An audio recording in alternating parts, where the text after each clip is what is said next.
এখন মাননীয় সদস্য শাহজাহান চৌধুরী, চট্টগ্রাম 15, তারকা চিহ্নিত প্রশ্ন 286 উত্থাপন করার জন্য আহ্বান জানাচ্ছি। আলাইকুম। মাননীয় স্পিকার, আপনাকে অসংখ্য ধন্যবাদ। আমি এই মহান সংসদে তারকা চিহ্নিত প্রশ্ন 286 মহান সংসদে উত্থাপন করছি। মাননীয় স্পিকার, আপনাকে অসংখ্য ধন্যবাদ। মাননীয় মন্ত্রী শেখ রবিউল আলম।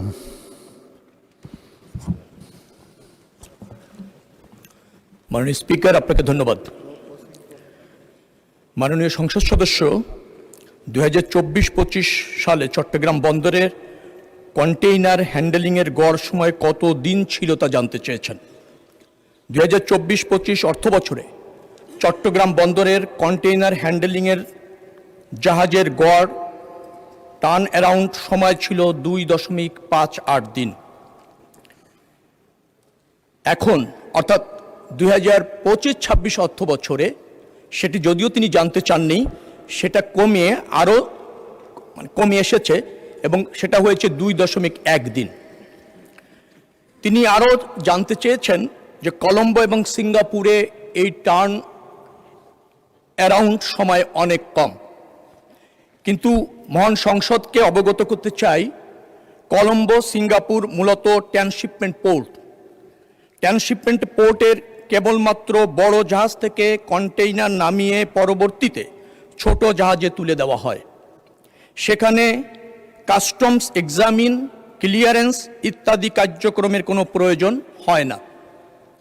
অপরদিকে চট্টগ্রাম বন্দর মূলত একটি ফিডার পোর্ট। এখানে কাস্টমস এক্সামিন, ক্লিয়ারেন্স ইত্যাদি কার্যক্রম সম্পন্ন করতে হয়।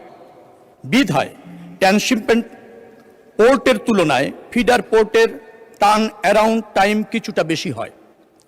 চট্টগ্রাম বন্দরে ট্রান্সশিপমেন্ট কন্টেইনারের পরিমাণ নিতান্তই নগণ্য, অর্থাৎ আগত আমদানি রপ্তানি কন্টেইনারের প্রায় 100%ই বাংলাদেশের আভ্যন্তরের জন্য আনিত এবং বাংলাদেশ হতে রপ্তানি কন্টেইনার বিভিন্ন গন্তব্যে প্রেরণ করা হয়।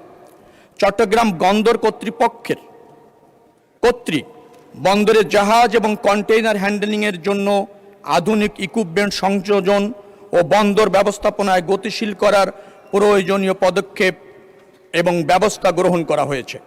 এতে কন্টেইনার হ্যান্ডেলিংয়ে জাহাজের গড় টার্ন অ্যারাউন্ড সময় ইতিমধ্যে হ্রাস পেয়েছে, যা আমি পূর্বে উল্লেখ করেছি 2.1 দিনে নেমে এসেছে এবং ভবিষ্যতে আরও হ্রাস পাবে এটা নিশ্চিত করছি।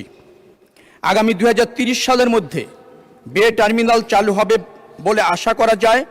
বে টার্মিনাল চালু হলে চট্টগ্রাম বন্দরে কন্টেইনার হ্যান্ডেলিংয়ের সক্ষমতা বৃদ্ধি এবং মাদার ভ্যাসেলে প্রবেশে জোয়ার ভাটা নির্ভরতা ও নাব্যতার সংকট দূর হবে, যার ফলে বন্দরের সামগ্রিক জট পুরোপুরি নিরসন করা সম্ভব হবে। পতেঙ্গা কন্টেইনার টার্মিনালের ব্যাপার তিনি জানতে চেয়েছেন।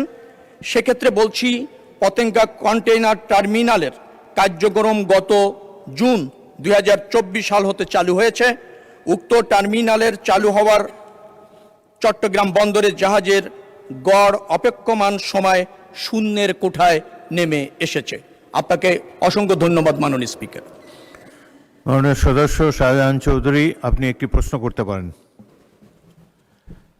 মাননীয় স্পিকার, আপনাকে ধন্যবাদ। আপনার মাধ্যমে আমাদের সম্মানিত মন্ত্রী মহোদয়কেও আন্তরিকভাবে ধন্যবাদ জানাচ্ছি।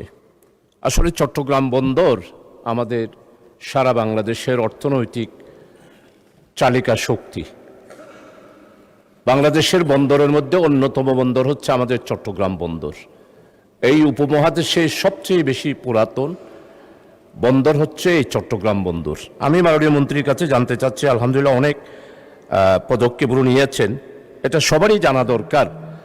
দেশের স্বাধীনতার পর 1975 সালের পর আর বিশেষ করে শহীদ রাষ্ট্রপতি জিয়াউর রহমান যখন এই দেশের শাসন ক্ষমতা উনি আসীন হলেন, সেই থেকে চট্টগ্রাম বন্দরকে আধুনিকায়ন করার জন্য উনি উদ্যোগ গ্রহণ করেছিলেন এবং মাল খালাসের ব্যাপারে অতি দ্রুত খালাস কীভাবে হয় উনি সেইভাবে ব্যবস্থা গ্রহণ করেছিলেন। সেটা 1991 সালেও মাননীয় প্রধানমন্ত্রী বেগম খালেদা জিয়ার সরকারের আমলেও সেই ব্যবস্থা ছিল। কিন্তু গত 18 বছরে এই চট্টগ্রাম বন্দরকে নিয়ে কত ষড়যন্ত্র হয়েছে মাননীয় মন্ত্রী অবশ্যই জানেন, এবং আমাদের মাননীয় সংসদ সদস্য যারা রয়েছেন তারাও জানেন। এখন আমি মাননীয় মন্ত্রী মহোদয়ের কাছে যেটা জানতে চাই, যে বিশ্বের অন্যান্য বিশেষ করে সিঙ্গাপুর আর কম্বোডিয়া, কলম্বো এই সমস্ত বন্দরগুলোতে যেইভাবে মাল অতি দ্রুত হ্যান্ডেলিং করার যেই ব্যবস্থা এবং সক্ষমতা বৃদ্ধির জন্য যেই পদক্ষেপ, আমাদের চট্টগ্রাম বন্দরও আমরা যদি আরও সক্ষমতা বৃদ্ধি করতে চাই তাহলে অনেক স্কোপ আছে। সেই স্কোপকে কাজে লাগিয়ে চট্টগ্রাম বন্দরকে আধুনিকায়ন করে সক্ষমতা বৃদ্ধির জন্য পরিকল্পনা মাননীয় মন্ত্রীর আছে কিনা সেটাই জানতে চাচ্ছি। আপনাকে অসংখ্য ধন্যবাদ মাননীয় স্পিকার। মাননীয় মন্ত্রী। ধন্যবাদ মাননীয় সংসদ সদস্য। এই পরিকল্পনা সরকারের রয়েছে এবং এই পরিকল্পনার অংশ হিসেবে সরকার কাজ করছে। আপনি জেনে খুশি হবেন, আমি ইতিপূর্বে উল্লেখ করেছি যে পতেঙ্গা কন্টেইনার টার্মিনালটা সিঙ্গাপুরের একটা কোম্পানি এটা পরিচালনা করছে, মানও ভালো, দ্রুত গতিতে কাজ চলছে। আবার লালদিয়া একটা টার্মিনাল আছে, এপি মুলার, সেই লালদিয়া টার্মিনাল ডেনমার্কের একটা প্রখ্যাত কোম্পানি, তারা চুক্তিবদ্ধ হয়েছে এবং সেখানে তারা ডেভেলপমেন্ট করে এই এনসিটি মানে কন্টেইনার টার্মিনালটি ফাংশন করতে চলেছে। এছাড়া সিঙ্গাপুরের আরেকটি কোম্পানি আছে যেটা বে টার্মিনাল ওয়াল, তাদের সাথে একটা এমইউ স্বাক্ষরিত হয়েছে, পিএসএ ওই কোম্পানিটির নাম, এবং তারাও আপনার বে টার্মিনাল ফাংশন করানোর জন্য কাজ করছে। বে টার্মিনাল 2 নিয়ে আপনার কথা চলছে ডিপি ওয়ার্ল্ডের সাথে, এবং সেটি যদি সাকসেস হয় তাহলে সেটা আরেক ধাপ অগ্রগতি হবে। বে টার্মিনাল 3 যেটা বাংলাদেশ সরকার এবং বন্দর কর্তৃপক্ষ নিজেরাই করতে চাচ্ছে, যার ফলে চট্টগ্রামের সম্ভাবনাময় যতগুলি টার্মিনাল আছে, কন্টেইনার টার্মিনাল, সেগুলি আমরা ফাংশন করতে চলেছি। এবং এটা যদি পুরো দমে ফাংশনটা শুরু হয়ে যায়, আমার মনে হচ্ছে 2029 সালের মধ্যে সবগুলি টার্মিনাল আমরা ফাংশন করাতে সক্ষম হব। তাহলে একেবারে আপনি যেটা সিঙ্গাপুরের কথা আপনি বললেন, কলম্বোর কথা বললেন, সেই জায়গার মতো আমাদের ফাংশন করে যাবে, 0 আওয়ারে চলে আসবে। আরেকটা সুসংবাদ আমি আপনাদের দিতে চাই, আগামী বিগত দিনে ডিপসি পোর্টে জাহাজ দীর্ঘক্ষণ অপেক্ষা করত, এখন সেই অপেক্ষা শূন্যের কোঠায় চলে আসছে। অর্থাৎ ডিপসি পোর্টে কিন্তু এখন আর কোনো জাহাজ অপেক্ষা করছে না, তারা সরাসরি চলে আসছে। যদিও কন্টেনার হ্যান্ডেলিং করতে 2.1 দিনের মতো সময় লাগছে, এই যে টার্মিনালগুলি আছে সেটাকে যদি ফাংশন করানো যায়, আমার ধারণা সেটা হাফ ডেতে চলে আসবে বলে মনে করছি 2029 সালের মধ্যে। ধন্যবাদ মাননীয় স্পিকার।